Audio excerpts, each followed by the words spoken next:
All right, welcome everyone. This is Our Travel Experiences. I'm your host, Kyle Rasmussen. And today I have with me Tori. Tori, how are you today? I'm doing well, thank you. How are you? Doing well also. A little bit jealous that I'm not in Florida, where you're at right now. Yeah, it is nice. It's a great time here. Yeah, definitely. I last November I was down in St. Pete. I really enjoyed that area down there. I love that area.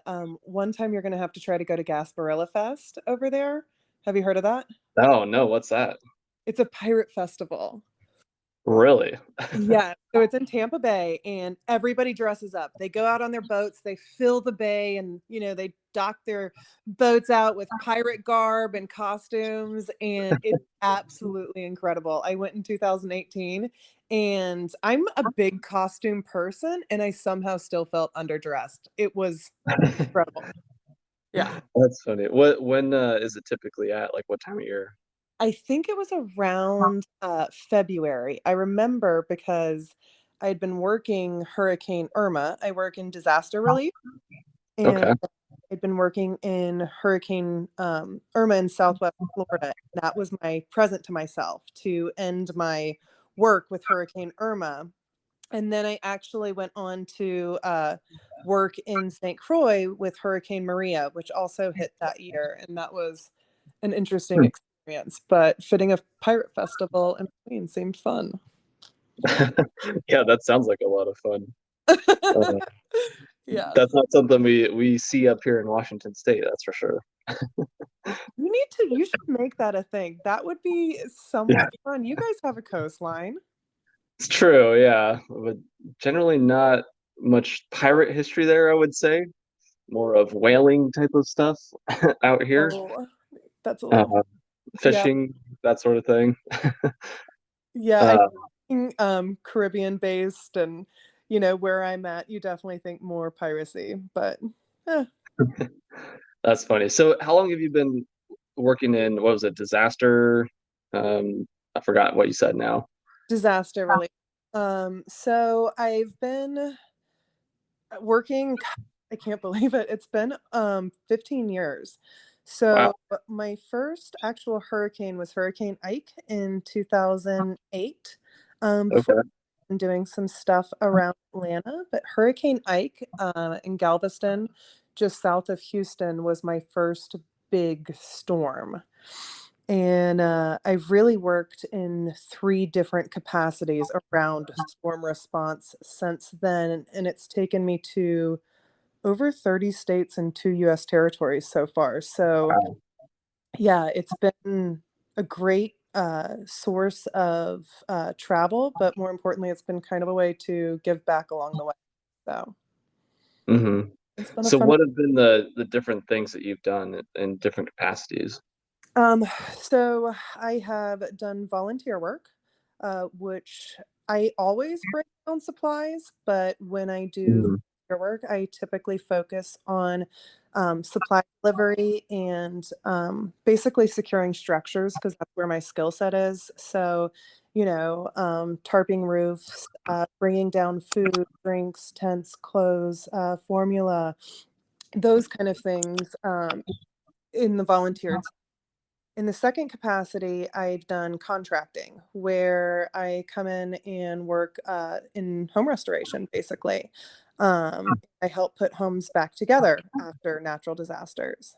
And then in the third sense, I have also worked as an independent insurance adjuster on a catastrophe team, meaning that I'm contracted out per storm and I go do inspections for an insurance company. And Interesting. that last one is kind of my favorite because what people don't realize about adjusters, independent adjusters specifically on catastrophe teams, so that person that comes out to the house for the insurance company after the storm, um, Hmm. at least in the way I work, the bigger the check we cut, because we're actually the ones writing the check out there, the bigger the check we cut, the more we get paid. So I've always, Interesting. yeah, isn't it? I know. I had no idea. I associated insurance companies with the devil, honestly. And I'm Yeah. still convinced they are. But there are good guys working in different capacities that you wouldn't expect. But yeah, when I figured that, I'm like, are you serious? This is how they pay these guys? So actually in those situations, if you ever have a well, unless you have a crappy insurance company, and I don't know if I can name the crappy ones without suit on there. So I'm just going to say that if you do have a bad experience with an adjuster, it's typically a lack of knowledge because catastrophe work really takes years to learn because Hmm. there's nothing that's the same. In 1 year, I go from working a hurricane to wildfire, tornadoes to floods, and all of those disasters hit in very different ways. They affect very different parts of people's lives. So learning Hmm. to properly restore people takes a lot of time, and there's not really any, sure, you can train for it, but nothing prepares you for a literal disaster. Nothing. Yeah. So it's been a very, very wild ride, to say the least. Yeah. Wow. That's amazing. That is really interesting. Like you said, I mean, I don't think I've ever been in any like major catastrophe. Actually, the first time I went to St. Pete, I was in Hurricane, was it Ada? Something like that, a couple years ago. Hmm. And that's like the biggest like event I've experienced, and it wasn't really that bad.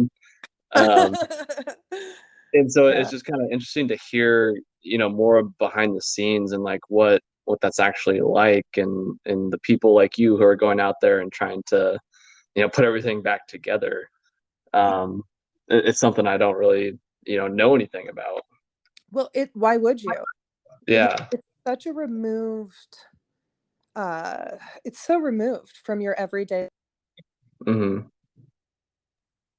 Yeah. I mean, it's obviously something you hope to not have to experience.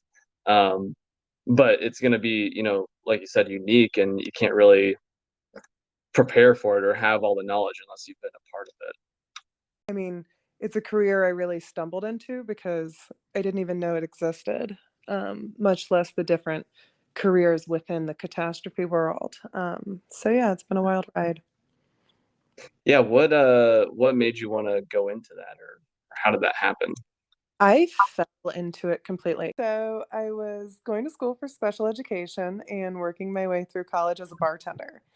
And one of my regulars was somebody who responded to storms as an insurance adjuster. And I started helping him out some on the side to just earn some extra money as his assistant. And then after, a while, Hurricane Ike struck. And it was all over the news. It was a major hurricane in 2008. It was the year after Katrina, and it hit Houston really hard. And he offered me a job as his assistant out there. And so I ended up going out there and working as his assistant in Hurricane Ike. And I didn't do too much traveling growing up. So being able to travel to a location and help out in that way truly changed my life because there's nothing that can get you ready to experience your first storm on that level. The news doesn't get you ready. It's just there are things I saw that I'll never forget on that first storm that just hit you and make you realize I can make a true difference on the ground here. And I finished my semester in college. I ended up working, like I said, I worked as a contractor for a little while because I had no idea about construction or how to put people's homes back together or their lives back together. I didn't know anything except for I wanted to help people and I wanted to travel.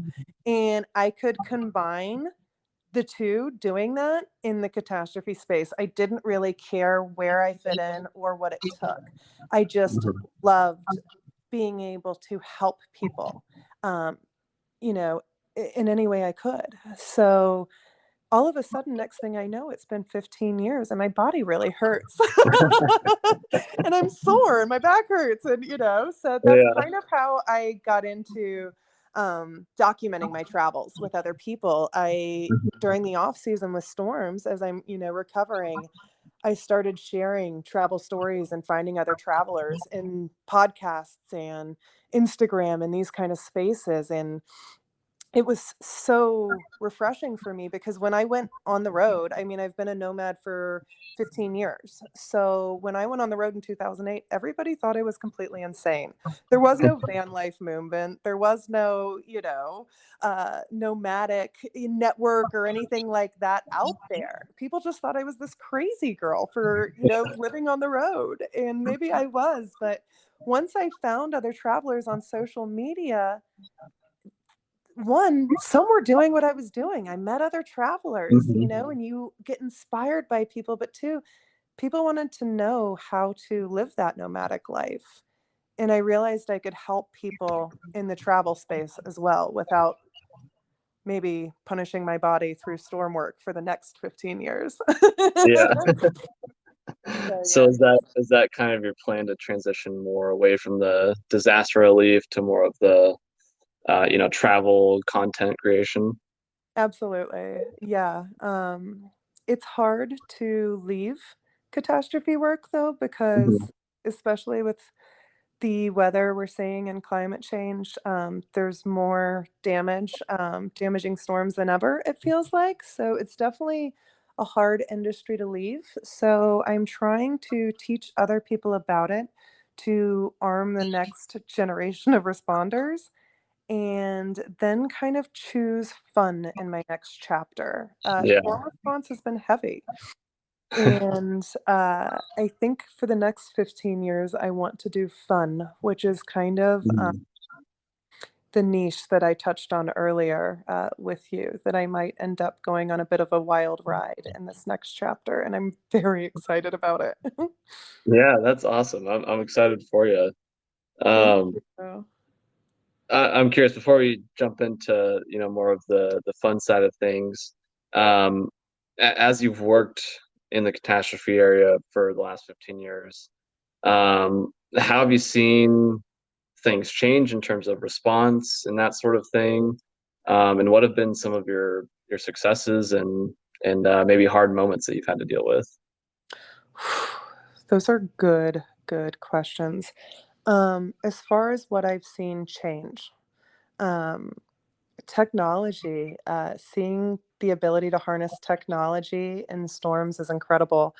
People are able to hear from their loved ones, instantly compared to 15 years ago. People would have to wait Mhm. days for loved ones. I'd go there and the cell phone towers were down. Heck, there were no I don't even know Yeah. what I'm saying. It's 2022. There were no cell phone towers really back in 2008, like, sure, people had cell phones, but they weren't the mini computers today. You didn't mark Yeah. yourself safe on Facebook. That wasn't a thing.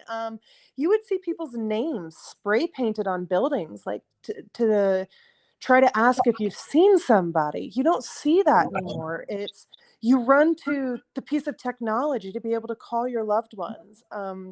So the connectivity is incredible. The ability to um, get relief quicker is incredible. With in storm tracking has come a long way in some regards. In other things, uh, we've still got a long way to go. For the insurance side of things, insurance companies still take weeks to get checks out to people sometime. It's hard. It's an antiquated industry. And I think the toughest thing I've ever had to deal with are when there's been fatalities. Mhm. Without fail, I think what people tend to forget after natural disasters and when their houses are ruined is that sometimes their neighbors don't have their family members. So there's always the human aspect of it that will absolutely rip your heart out. Now there's nothing you can do about that sometimes, but the thing people can do to protect themselves, I am about to give you, Kyle, the most boring piece of advice you will ever get, but I cannot recommend it enough. Go through your insurance policy and know what you're covered for. I Yeah. mean, you're not safe really anywhere in the United States anymore. I mean, natural disasters are hitting everywhere. Out west, you have the fires. In the Hmm. Midwest, you've got tornadoes. I mean, you've got flooding coming through the Midwest into the South, the heat waves, the droughts, the blizzards. It's I mean, so you need to be aware of what your risks are in your area and how to protect yourself. You know, are you in the Midwest where there's tornadoes? Do you have a basement? Are you in a flood zone? You know, your home insurance does not cover flooding. You need flood Hmm. insurance for that. So, um, yeah, I would say beyond the loss of human life, the lack of preparedness after because after the storm, there's nothing you can do. It is what it is, what it is, but you can Yeah. set yourself up to minimize the impact that really none of us are guaranteed to be safe from anymore. It used to be like if you didn't Yeah. live in, Nebraska, Kansas, or the coast, like you were okay. You didn't really have to worry about this stuff, Yeah. but the weather's wild. So yeah. Yeah. Yeah. It's I'm really glad that you mentioned all that because I think it really is important for people to be prepared and at least be knowledgeable of, like you said, what's in their insurance policy, what's actually covered, or what steps can you take to be, prepared and mitigate potential catastrophes. Um, and I'm sitting here in my apartment right now as we're recording this, and I'm looking outside, and the air is totally full of smoke because we're dealing with wildfires yet again Mm. right now here in Oh, Washington State. So oh, I know what you're saying.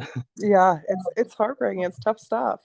Um, And I would say one more piece of advice, just because I've seen it so many times too. Just remember that there are good people coming to help and there are bad people coming. So, Hmm. just as much as people are coming to help, there are also fly by night contractors that will come knocking on your door after a disaster and they will promise you the moon. They'll go up, they'll say they'll inspect your roof for free and they'll inspect this for free. Don't let anybody touch your house Hmm. that you don't know and don't trust. Um, One of my favorite examples is if I'm in a disaster zone and it's a big enough event that it's triggered national responders, if some contractor isn't busy enough with work after that event, what does that really tell you about that person? If they don't have enough business after the biggest event and who knows how long, Yeah. why? If something is too good to be true and that person is knocking on your door, why? And they may be one of the good guys. They might be very well. Just do your research first. You see them really target like elderly communities, 55 communities and plus. Like check on your elderly neighbors, especially. Um, Hmm. but that's a small percentage, but it's just something I've seen every single storm I've ever worked. Unfortunately, I don't think I've ever worked a storm where I haven't seen somebody get taken advantage of by a fly by night contractor. Yeah. Yeah. There's always people that are gonna try to take advantage of those opportunities, I guess. And I think in Um, that way that social media has almost been a little deadly because if somebody works their way into a neighborhood Facebook group or something like that, they're all of a sudden all over and trusted and mhm. it spreads. But, for the most part, I would say that working in storms has restored my faith in humanity. People really come together in a way that is not shown on the news. The news covers looters and the negative stuff, and it doesn't cover, neighbors housing neighbors, feeding each other, clothing each other. And people are really pretty incredible and Mhm. resilient. We're much tougher than we give ourselves credit for. Yeah, yeah, I love that. Even in the darkest of times, you see some of the best in people. That's Yeah, really cool.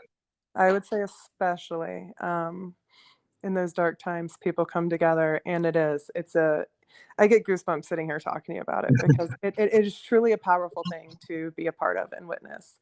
And I'm very grateful for my time doing that. Yeah, I love that. I'm sure that's given you a ton of incredible life experiences and probably shaped your perspective on the world, I would guess. Yes, absolutely. Absolutely. Yeah. Yeah, in more ways than I ever imagined. Yeah. Uh-huh. Um, so yeah, kind of transitioning into what your next steps are. One of well, I guess before that, one of the things that I saw in your Instagram page was that you're a drone pilot. Is Yes. that correct? Yes, it is. I Okay, am so that drone was intriguing to me. obsessed. How did that come about? So that kind of I have always been interested in drones, um, actually because I've wanted to be able to use them in storm response. If an area is flooded out, you can fly your drone over it. You know, you can look and see if people need help. Is there somebody, you know, on their roof that needs to go be rescued? It's your eyes in the field when you can't be there or when it's too dangerous for you to be there. Um, and then I traveled to Costa Rica and I flew my drone in Costa Rica for the first time. And it's completely changed the way I travel. I look at the coastline completely differently. It's, it's truly a bird's eye view. Getting that view from above is absolutely incredible. And um, I knew I had to be a drone pilot when I found out that only 7% of women are actually drone pilots. Um, or out of Hmm. all the drone pilots, only 7% are women, Yeah. Huh. which blew my mind. I was like, what the heck? You know, we've got to have some fun too. Yeah. So I wanted it for two reasons. I've never actually used it in the disaster space, but I haven't really stopped flying it since. I now take my drone everywhere. I am completely obsessed. I was just like speaking of when I was in Costa Rica. I mean, I can be sitting at my bed and breakfast, you know, at the pool, and I can fly my drone over to the ocean and see if there's good waves that day. Like, not only is it fun That's content, crazy. it's like a lazy man's eye. It's so Mhm. fun. Yeah, I have turned into a completely like different person because of my drone. I'm a nerd. I've like completely geeked out. I've lost myself to the world of drones. Like it goes with actually both of my drones go with me everywhere now. Oh, yeah, too. Yes, I do. I have the Mavic Mini 2 and the 2 Air S. So or the Air 2S. So and they're both DJIs for reference. So it's the DJI Mavic 2 Air S and or Air 2S. I always get that one confused. And the Mavic um, Mini 2. So yeah, they go everywhere with me now. Okay. Are they pretty easy to like pack in a suitcase or something like that? Yes. Yes and no. I mean, they're heavy. So if you're a suitcase traveler, no problems. If you're a backpacker, it's gonna really get heavy because you need your Mhm. batteries. I always Mhm. have at least 3 batteries for my drone. I have the charger, the pack. It gets heavy. So, it's definitely a difficult accessory for a backpacker unless it's just a real passion for you.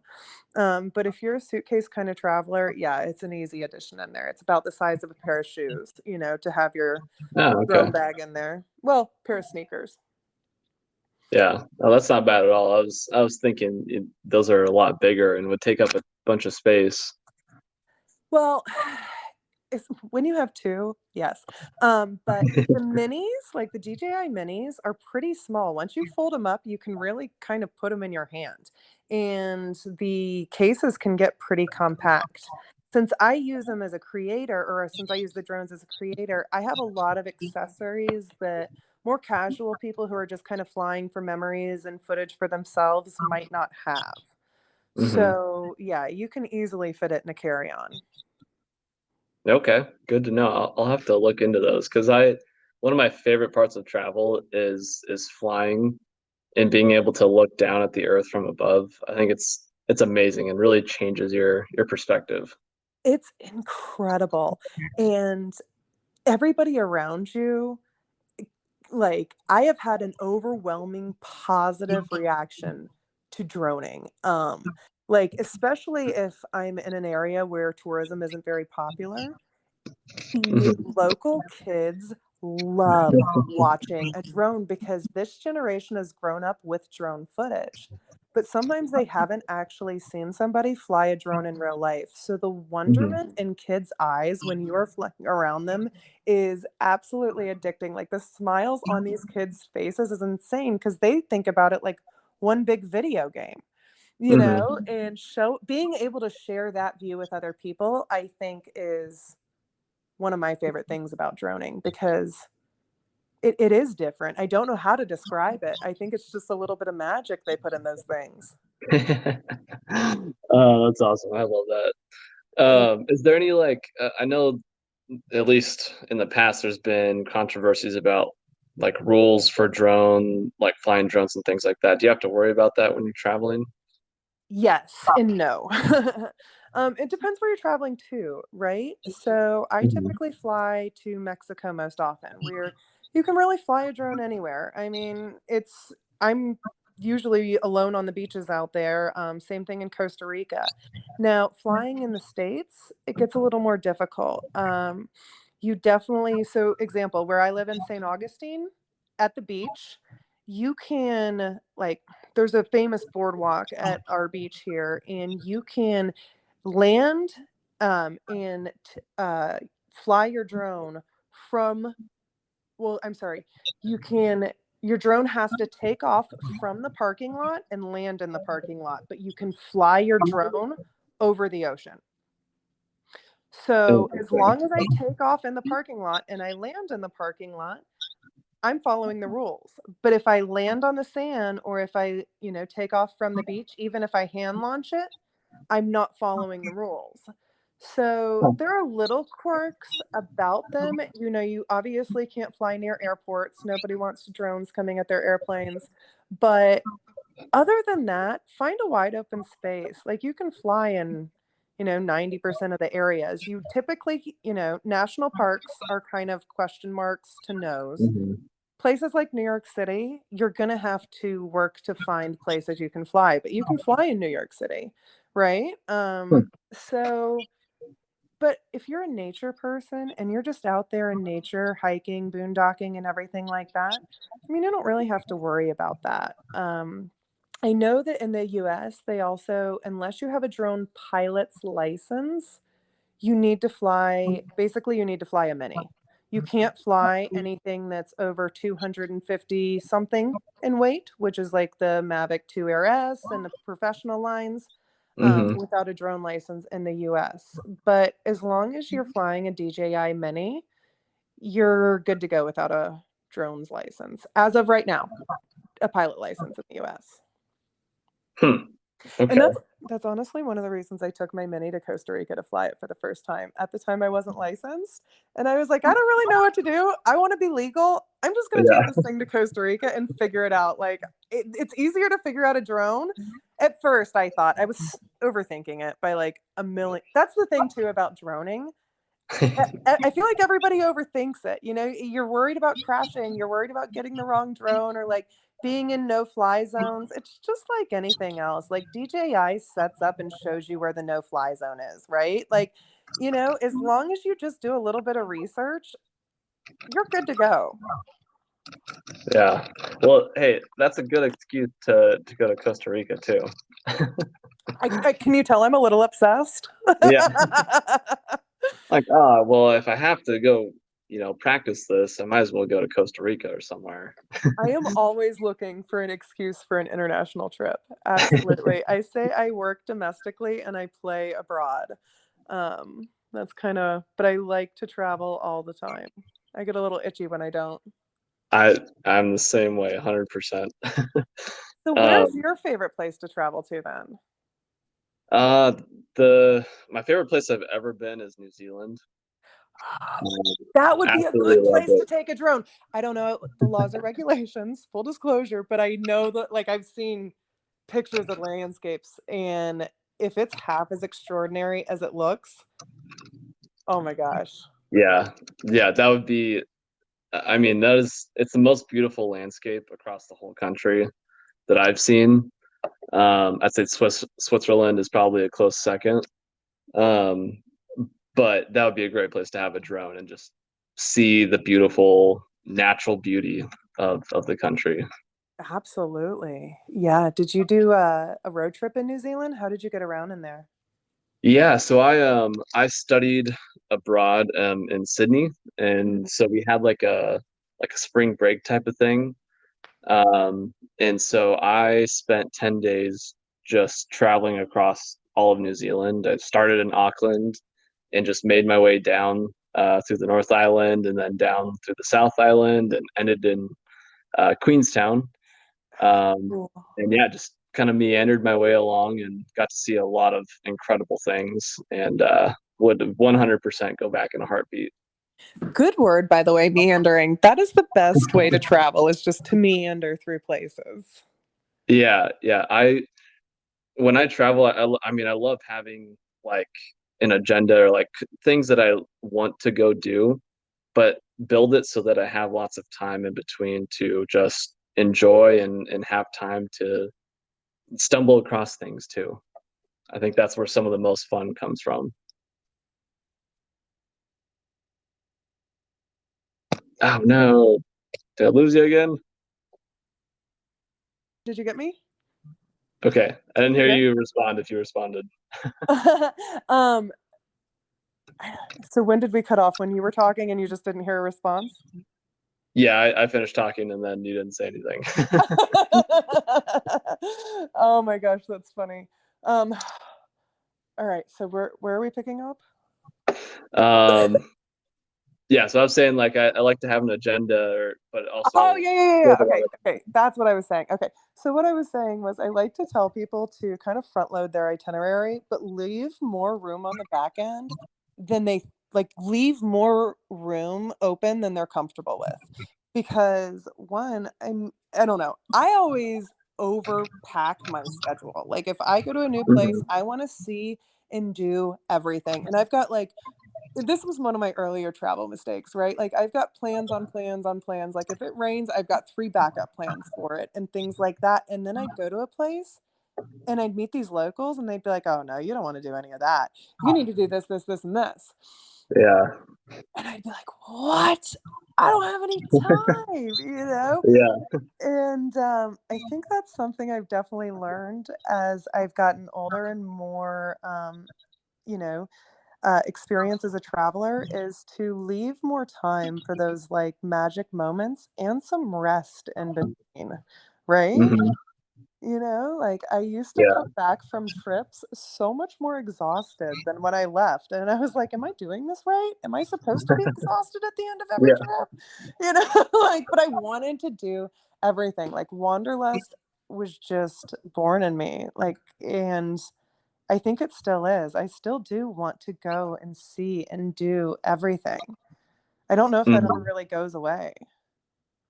Yeah. Well, for me, having spent the last decade traveling extensively, it has not gone away for me yet.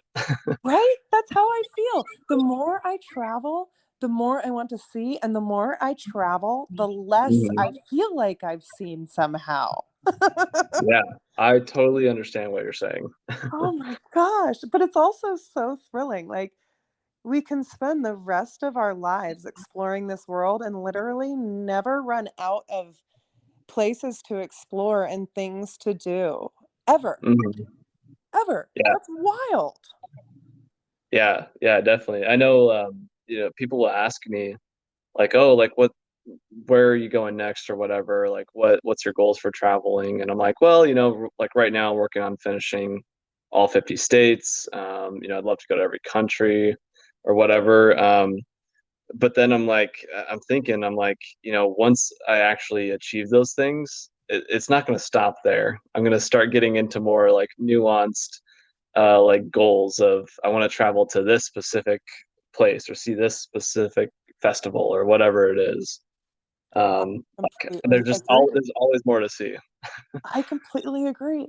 I would say 97% of the time I go to a country, I'm like, well, I'm going to be returning here soon. That'll be on my next trip to here. Like I just Yeah. assume that I'm going to be back because I'm like, this place is so incredible. There's no way that I can't discover more about it. And I don't know. I think that's the thrilling thing. For me, it's a thrill that's never gotten old. Hmm.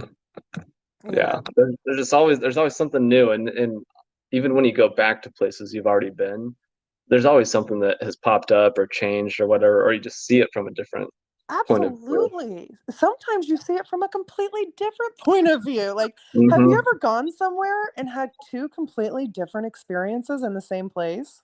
Oh, 100%. Yes. And it's so wild. You Yeah. know, I'm always super hesitant to try to give people travel recommendations for that reason because I'm like, our experiences are so hyper personalized that we don't realize it. There's magic in cities, but it's often those like little things that happen that you can't put your finger on. It's the local you met that brought you to Hmm. that, little pasta and wine shop in Italy, or, that person you met on the trail that told you about the most fantastic waterfall you've ever seen in your life. Like it's just one of those things where somewhere along the way the magic happens, and for me it's never really where I expect to find it. Hmm. Yeah. I feel like it's always where you're not looking. Absolutely. And when you're not looking, it's in Yeah. those moments in between. Because, like, in the moments where I've been like seeking magic and I've tried to put everything together and perfect, I don't know if it's my mindset or what happens, but those aren't the magic moments. Yeah. So, Yeah. but Yeah. I love hearing you say that because I'm like, oh my gosh, yes, you totally understand. Like those are all the thoughts that go through my head too. right. It's crazy. But Yeah, that's traveling's an amazing thing, and that's why I'm doing this podcast. I can completely understand that. I am so excited you asked me to be on here because I was like, wait, I get to just come talk about travel. Excellent. Yeah. Because all of my friends and family, like, well, a lot of my friends are travelers. I shouldn't say that, but I am that crazy traveler in my family where, like, at Thanksgiving and Christmas and stuff, they're like, we don't want to hear about your trip, Tori. It's not safe. Wherever you're Yep. going, it's not safe. You shouldn't be doing it. Like, it's just, Hmm.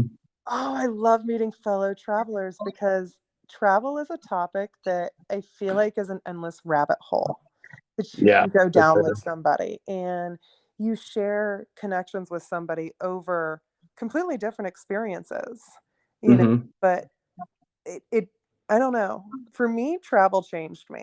It really did. And I Yeah. I love talking about that and the power of it with other people.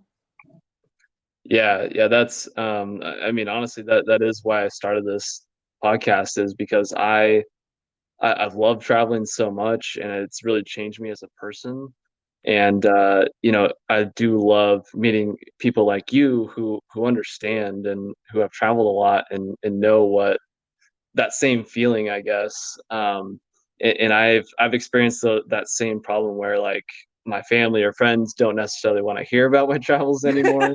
Right. Um, or maybe they haven't traveled a lot and they don't really understand. And I just like I felt this internal conflict of like I don't I want to share this and like this is part of me as a person, but I feel like it doesn't come out or I can't like let it come out around people that don't understand. And so I wanted to connect with more people like you to promote travel and just share all these amazing experiences with people. Yeah, that's incredible. It's I guess that's the thing about traveling too. I think it's hard to meet and other travelers sometimes because we're always on the go, right? Yeah. Like most of my friends are nomads and travelers at this point, and we go so long without seeing each other because we're always, on different sides of the world. I was literally just talking to Hmm. a friend who was over in Turkey 5 minutes before we connected today. And can I just tell you that I want to go to Turkey too? I Oh just yeah. just want just go right now. I had a layover in Istanbul one time and I was tempted not to make the connection. I was like, no, just leave me here. I just want to stay here and eat all this food. And explore forever, but another trip for another time. Yeah, Turkey is definitely towards the top of my list. I would love to see that country, and it's such a unique in a unique spot with some very unique history. So definitely gonna have to get soon. Absolutely. Have you, by the way, so I mean, you've heard me rant and rave about Costa Rica. I'm obviously obsessed in Mexico. Those are my two top travel places. Have you ever been to either? So I've been to Mexico. I lived in San Diego for a while when I was going to school down there, and I actually had a class in Tijuana one semester, which was really fascinating. And it's kind of sad to see what's happening right there right now with the cartels. Um, Difficult. but I haven't got to do like the coastal, more touristy type of Mexico. I haven't got to go experience that sort of thing, Mm-hmm. and I haven't got to go to Costa Rica either. I've kind of been putting that one off, knowing that it's an easier one for me to get to. See, I think that's why I keep going to Costa Rica, being that I'm in Atlanta. It's such a lazy destination for me, and it's so easy. Like, it's a direct flight from Atlanta a lot of the times. Well, one Hmm. to Cancun in Costa Rica, and it's such a cheap and easy flight. I can't stay out of them. Plus, I've become addicted to surfing. I'm a wannabe surfer girl. I'm Okay. not good yet, like at all, but I'm getting there. I can stand up like 50% of the time. And Costa Rica has a really good surf break for beginners. I think I've decided to just like embrace things I suck at in my 30s. Like droning, surfing. Apparently, 30s are just going to be like where I thrive at things I suck at. I'm just going to turn them into pivot points. Yeah, I love that. That's awesome. Yeah. Um, well, yeah, shoot. Next time you're going to Costa Rica, let me know. I'll try to make my way down there. Deal. We'll fly drones. I'm going to get you hooked on it. Yes.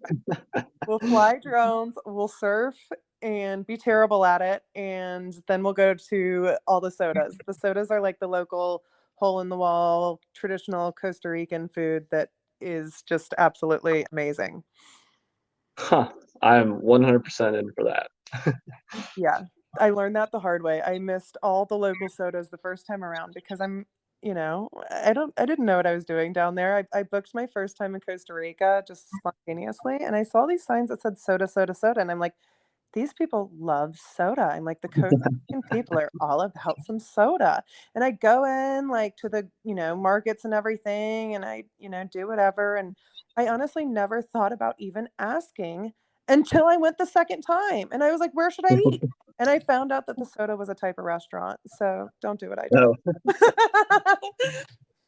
No, that's like the mistakes and the things that you learn when you go to these places. Yes, actually, one of the blogs I'm working on is 10 things not to do when you go to Costa Rica. So, Oh, yeah, that'll be one. that's Don't funny. skip on the sodas. So yeah, looking ahead at your content creation, your blogging, and that sort of thing. Um, you, in your Instagram, you had the niche of Caribbean destinations, coastal places, things like that. Mhm. Where have you gone so far other than Costa Rica, and how has that kind of that part of your life started? Well, I mean, so I grew up going to the beach, going to Destin, and I think I've always just loved being in the water and working there. Um, Yep. Okay. There we go. but I grew up around the ocean. I grew up on a lake. Like I just grew up around the water, and obviously, with hurricanes, I've spent a bunch of time on the coastlines Mhm. responding to hurricanes.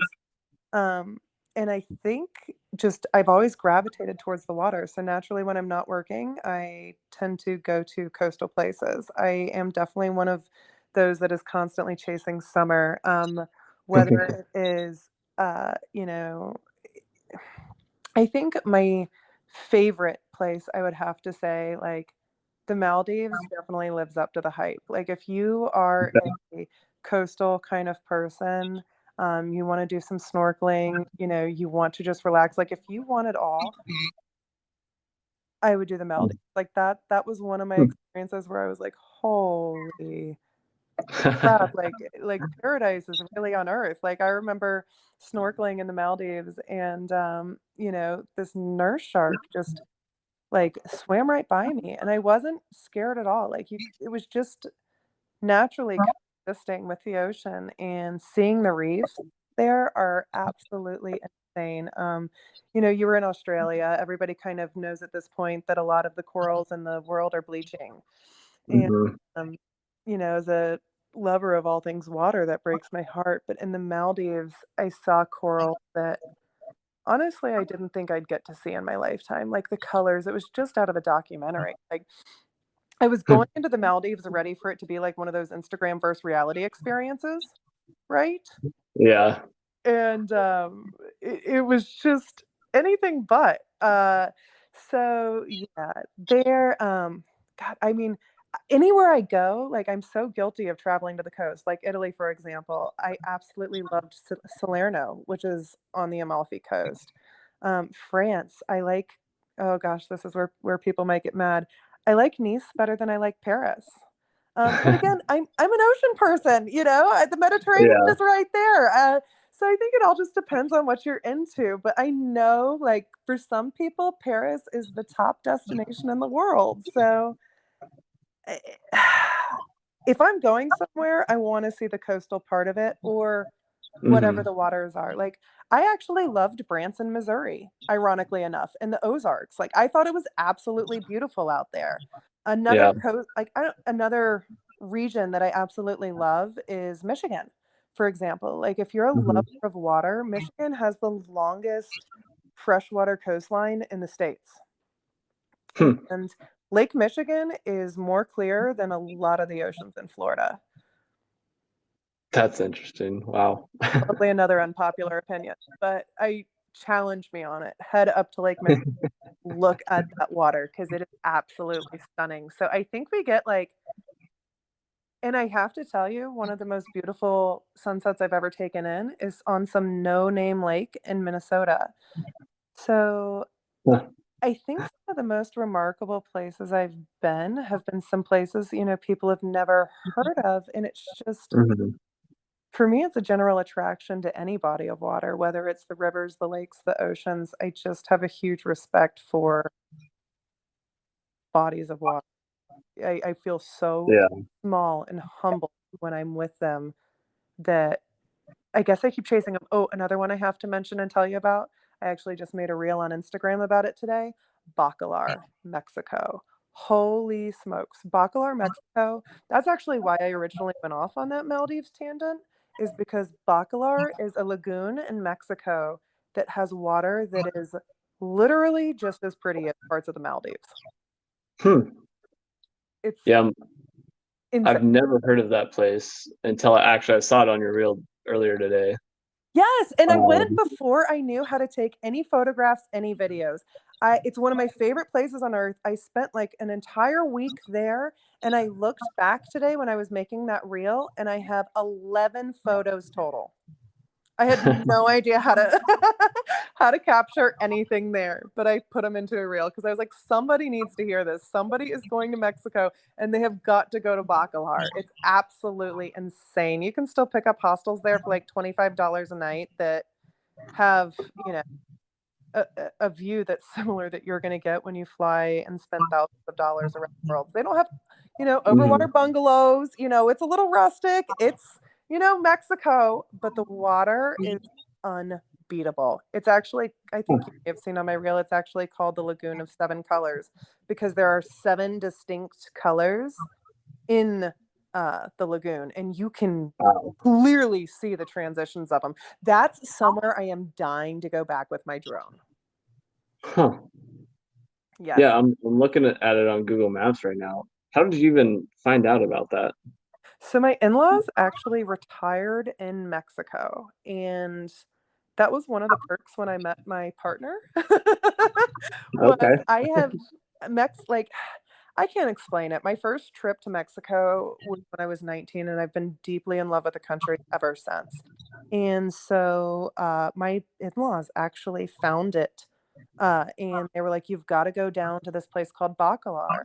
So my partner, Oh. myself, and my in-laws took a road trip down there, and my jaw was on the floor. Like, I wish I could take credit. I wish I could tell you I found that gem, but all of my credit goes to my in-laws, who are amazing and have shown me more to Mexico than I'd like to admit, because they missed their calling as far as like tour guides go in Mexico. They have shown me, I'll be forever grateful. I'll be forever grateful. I feel like I have married into a family who I'm lucky enough shares that passion for travel, and a country that I Mhm. have had a deep love for, you know, another 15 years.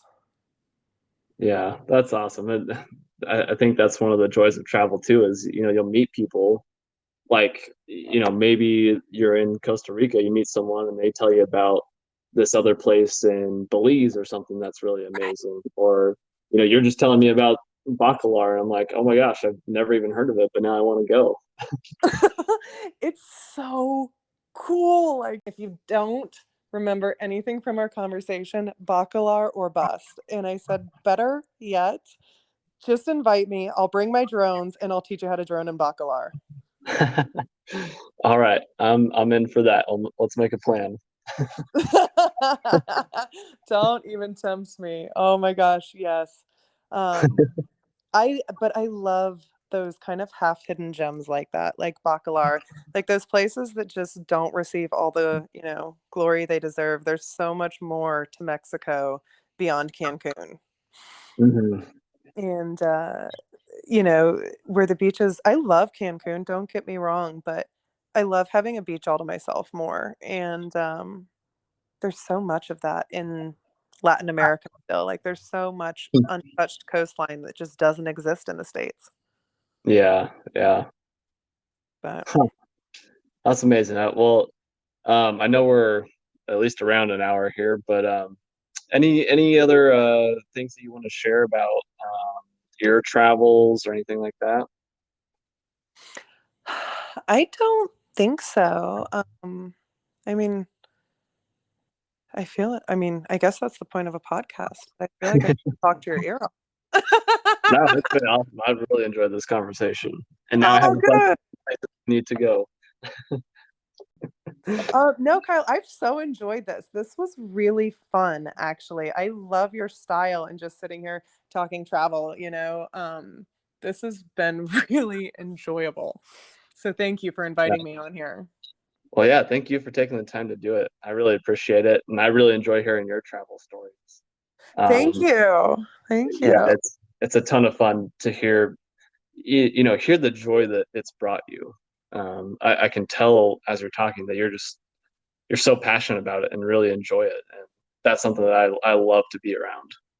Absolutely. It's one of my biggest passions in life, hands down. It's changed my life, Yeah, in ways I'll never, ever be able to put into words. And for that, I'm forever grateful. Yeah, it's yeah, my I passion. love it. Well, any big travels coming up soon? Oh, yes, I'm so excited. We are actually going to China and Thailand in February. My partner and I are, Okay. for an entire month. Oh wow, that'll be fun. So, yeah, my grandfather was born in Canton, China, and my mom grew up in the Philippines and Indonesia. And I think that's one of the things that sparked my wanderlust, is hearing these stories of, my mom growing up in Southeast Asia and my grandfather in China and things like that. And so I've always wanted to go to China, and I'm finally getting to fulfill that dream. This will be my first time going back, and my partner and I are actually going on it won't be the same river cruise, but going on a river cruise on the same river that my grandparents took a similar cruise on in the 70s. So, Oh wow, yeah, I am so excited about that. I'm giddy, obviously. yeah, that sounds amazing. I'm jealous. Yeah, I can't wait. So how about you? Do you have any big travels coming up or that you're excited about? I do actually. I'm going up to the Northeast, Vermont, New Hampshire, Maine. See, at the time we're recording this, it'll be 2 weeks from now. Oh my gosh, for the fall foliage. Yep. Oh, But that'll be that's so exciting. Yeah, I figured that would be a good excuse to go to those three states. Those are three of the last four that I have left. So I Oh, was like, really? that makes good timing. Absolutely. So what's going to be number 50 then? Alaska, which Ah, is kind of embarrassing having lived in Washington State most of my life that I haven't got to Alaska. But you know what though? You're going to be somebody who's been in 49 states. That's not something a lot of people can say. yeah. But then yeah, after that I'm headed to Morocco uh, in October. So I'm excited for that as well. I haven't I'm been to excited Africa for yet, you. so Oh yeah. gosh. Yeah, Morocco's been on my bucket list forever. I am consider me officially jealous. Yeah, I'm going to be needing you to post a lot of stories. I'm going to be needing you to just, post every meal you take so I can just live Yeah, through you. I definitely will do that and try to make everyone jealous as well. Please do. It won't be hard in Morocco. I'm already Yeah. jealous. Um, yeah, but no, I'm really excited for that and for all the other travels coming up too. So yeah. All the adventures unplanned to be Yep. announced, to be developed.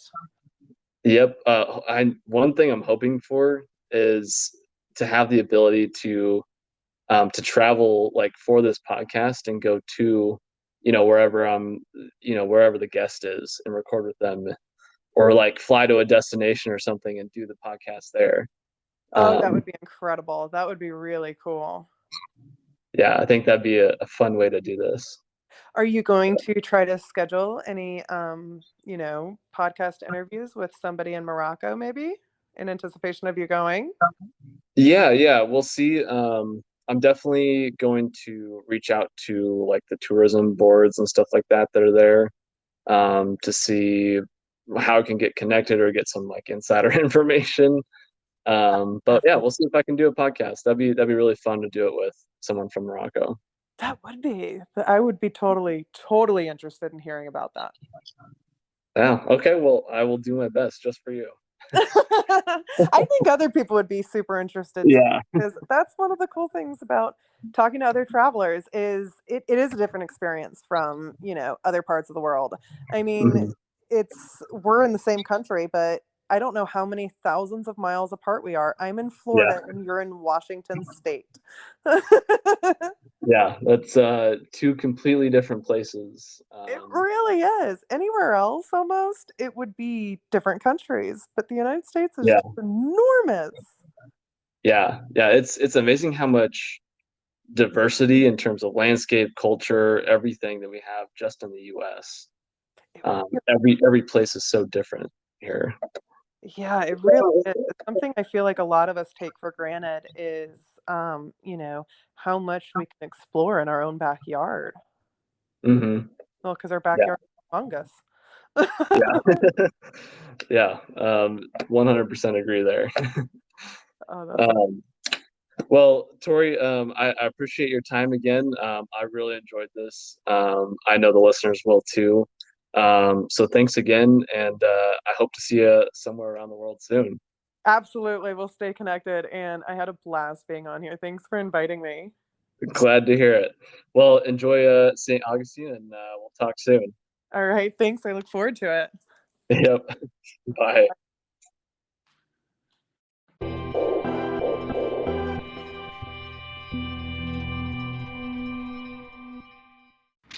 Hey everybody, Kyle here.